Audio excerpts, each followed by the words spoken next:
ప్రజా తెలంగాణ టీవీ న్యూస్కి స్వాగతం.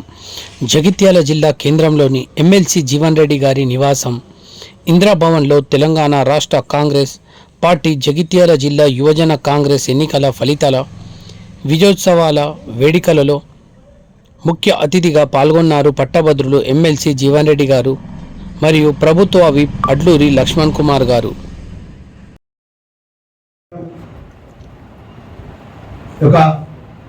మీటింగ్ జగిత్యాల జిల్లాకు సంబంధించిన పెద్ద జీవన్ రెడ్డి గారు నేను ఆధ్వర్యంలో మన జిల్లాకు సంబంధించిన కాంగ్రెస్ పార్టీ శ్రేణులు పెద్ద ఎత్తున వచ్చినందుకు, పెద్ద ఎత్తున విజయవంతం చేసినందుకు మనస్ఫూర్తిగా వారికి అభినందన తెలియజేసుకుంటూ మరొకసారి ఈ జిల్లాకు సంబంధించిన విషయాల్లో కూడా పెద్దలు గౌరవ ముఖ్యమంత్రి గారు నేను చెప్పినాను. ఏమని చెప్పినారంటే ఇక్కడ తెలంగాణ ప్రజల యొక్క కష్టాలు కానీ తెలంగాణ ప్రాంతం యొక్క ఇబ్బందులు కానీ పెద్దలు జీవన్ రెడ్డి గారు చాలాసార్లు నా దృష్టికి తీసుకొచ్చినారు. వారికి ఉన్న సీనియారిటీ పార్టీ ప్రకారం వారు చెప్పిన అంశాలన్నీ కూడా నేను ప్రజల మధ్యలో నా దృష్టికి తీసుకొచ్చిందని చెప్పి గౌరవ ముఖ్యమంత్రి గారు నిన్న పెద్దపల్లిలో జరిగిన బహిరంగ సభకు చెప్పడం జరిగింది. మరి ఆ విధంగా మనకు పెద్ద దిక్కు ఉన్నటువంటి పెద్ద జీవన్ రెడ్డి గారి ఆధ్వర్యంలో కూడా ఈ ప్రాంత ప్రజల సమస్యల పరిష్కారంలో ఈ జిల్లాకు సంబంధించినటువంటి ఏదైతే పెద్దలు శ్రీధర్ బాబు గారు కానీ గౌరవ ముఖ్యమంత్రి గారు కానీ జగిత్యాల ప్రాంతానికి ఒక ఇంటిగ్రేటెడ్ హాస్టల్ 100 కోట్ల రూపాయల హాస్టల్ తీసుకురావడం జరిగింది. అదేవిధంగా ధర్మపురి నియోజకవర్గానికి కూడా 100 కోట్ల రూపాయల ఇంటిగ్రేటెడ్ హాస్టల్ కూడా కేటాయించడం జరిగింది. మరి అదేవిధంగా ఈ జిల్లాకు సంబంధించిన అభివృద్ధి విషయంలో ఏది కొండగట్టు ఆంజనేయ స్వామి కానీ ధర్మపురి లక్ష్మణ స్వామి దేవాలయం కానీ కోట్లింగాల దేవాలయం కూడా కానీ వాటికి కూడా ముఖ్యమంత్రి గారు చెప్పినారు. ప్రత్యేకంగా నేను రిప్రజెంటేషన్ నేను ఇవ్వడం జరిగింది. నేను పెద్ద జీవన్ రెడ్డి గారు అయితే ముఖ్యమంత్రి గారు చెప్పినారు, నాకు రిప్రజెంటేషన్ ప్రతి రిప్రజెంటేషన్లో పరిష్కారం తప్పకుండా చేసే విధంగా నేను ప్రయత్నం చేస్తాను. ముఖ్యమంత్రి గారు కూడా మాట ఇచ్చే విషయంలో తెలియజేసుకుంటూ మరొకసారి మా జగిత్యాల జిల్లాకు సంబంధించినటువంటి అన్ని వర్గాల ప్రజలకు, కాంగ్రెస్ పార్టీ శ్రేణులకు, అనుబంధ సంఘాల సంబంధించిన యువన కాంగ్రెస్ మిత్రులందరూ కూడా మేము మనవి చేసుకుంటున్నాం.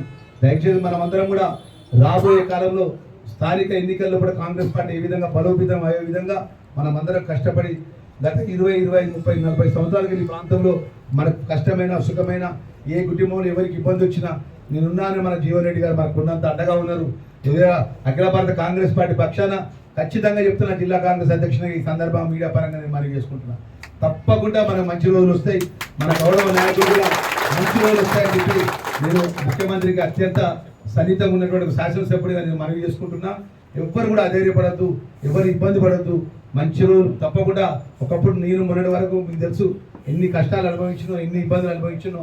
ప్రజలు తలుచుకుంటే, పార్టీ తలుచుకుంటే, హైకమాండ్ తలుచుకుంటే మనకు కూడా మంచి రోజులు వచ్చే విధంగా హైకమాండ్ దృష్టిలో కూడా పెద్దలు ముఖ్యమంత్రి గారు కానీ మన శ్రేయభిలాషులు మన జిల్లాకు సంబంధించిన పెద్దలు శ్రీధర్ బాబు గారు కానీ ప్రత్యేకంగా ఉత్తమ్ కుమార్ రెడ్డి గారు, పట్టి విక్రమార్ గారు అందరూ కూడా యావత్ రాష్ట్ర Congress party, all India Congress party కూడా మనకు రాబోయే 4 రోజుల్లో మన నాయకుడికి మంచి రోజులు, మనకు మంచి రోజులు వచ్చే విధంగా కూడా నిర్ణయాలు జరుగుతాయనే విషయాన్ని సవినయంగా జిల్లా కాంగ్రెస్ అధ్యక్షుడిగా మనవి చేసుకుంటూ మరొకసారి మా యువన కాంగ్రెస్ శ్రేణులందరూ కూడా పేరు పేరున మనస్ఫూర్తిగా నేను వారికి కంగ్రాచులేషన్ తెలియజేసుకుంటూ మరి కలిసికట్టుగా ముందుకు పోవాలని కోరుకుంటూ నేను సెలవు తీసుకుంటాను. భారతీయ జనతా పార్టీ ఇన్ని రాష్ట్రాల్లో అధికారం ఉంది కదా, బీఆర్ఎస్ అంటే అధికారం లేదమ్మా, పక్కన పెట్టే.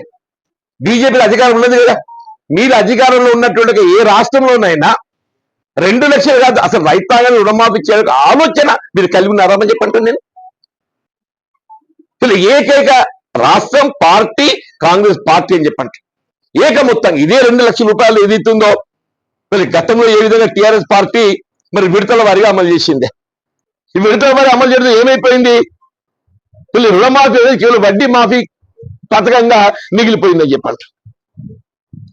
చూడండి, ఆ వడ్డీ భారం ఇవాళ ఇదే మనం కూడా ఆలోచిస్తే మొదటి సంవత్సరం 50,000, రెండో సంవత్సరం 1,00,000 వరకు, మూడో సంవత్సరం 1,50,000 వరకు, నాలుగో సంవత్సరం 2 లక్షల వరకు, 5వ సంవత్సరం పైపడ్డ వాళ్ళకని చెప్పి ఆలోచిస్తే 21,000 కోట్లు ఖర్చు పెట్టినామని చెప్పి అంటున్నా.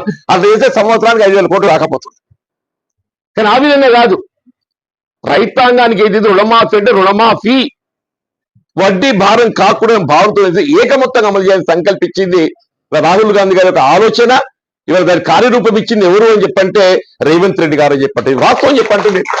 వాస్తవం కూడా చర్చించుకోవాలని చెప్పంటుంది. అది ఏ కార్యక్రమం కానీ ఇవాళ రేపు ఛార్జ్ షీట్ వేస్తారట బీఆర్ఎస్ వాళ్ళు కూడా. నేను లేకపోతే బీజేపీలో వేసిండ్రు, మరి రేపు వేయడం వాళ్ళు కూడా ఏమి వేస్తారు ఛార్జ్ షీట్. మేము అమలు చేసిన కార్యక్రమం గతంలో అమలు చేసి ఉండున్నట్టుగా మరి ఏదైతుందో ఉచిత రవాణా సౌకర్యం అనేది గతంలో నువ్వు ఆలోచించడవా? 200 యూనిట్ల వరకు ఉచిత విద్యుత్ అనేది ఎవరైనా ఊహించినావమ్మా? మనం కూడా అనుకోలేదు. సరే ఎన్నికల్లో చెప్తున్నాం, ప్రచారం చేస్తున్నాం, అధికారానికి వచ్చిన ఇది అయితదా పోతా అని చెప్పి అనుకున్నాం, కానీ 200 యూనిట్ల వరకు ఉచిత విద్యుత్తు గృహ అవసరాలకు అని చెప్పని ఎవరు ఊహించలేదు చెప్పంటారు. 75% of domestic consumers, 75% of domestic consumers are getting a free power అని చెప్పండి. ఇక గ్యాస్ మన పొరుగు రాష్ట్రాలలో 850 రూపాయలు. మన మహారాష్ట్ర ప్రభుత్వం ఏర్పడితే కదా అక్కడ ఎంత పోయి తెలుసుకుని 850 రూపాయలు చెప్పంటారు. మన 500 రూపాయలు, మన 500 రూపాయలు చెప్పండి. అక్కడ దయచేసి ఏదైతుందో వీళ్ళు విమర్శకరు విమర్శ చేయడం కాదు, నిజంగానే అలా మీరు ఏ రాజకీయ పార్టీ ఒక ప్రణాళిక రూపొందించుకుంటుందమ్మా. ఆ ప్రణాళిక రూపొందించుకున్నది ఏదైతుందో మన యొక్క పదవీ కాలం ప్రజానీకం మనకి ఇచ్చిన అవకాశం 5 సంవత్సరాలు. ప్రజానీకం మనకి ఇచ్చిన అవకాశం 5 సంవత్సరాలు. ఈ 5 సంవత్సరాల లోపల ఏదైతుందో ఏ విధంగా మనం ప్రజానీకానికి వివరించినట్టు ప్రణాళిక అమలు చేయడం అనేది అదొక ప్రణాళిక బద్ధంగా అమలు చేయడం. ఇది మనమే కాదు, ఏ రాజకీయ పార్టీలు కానివ్వండి చెప్పండి.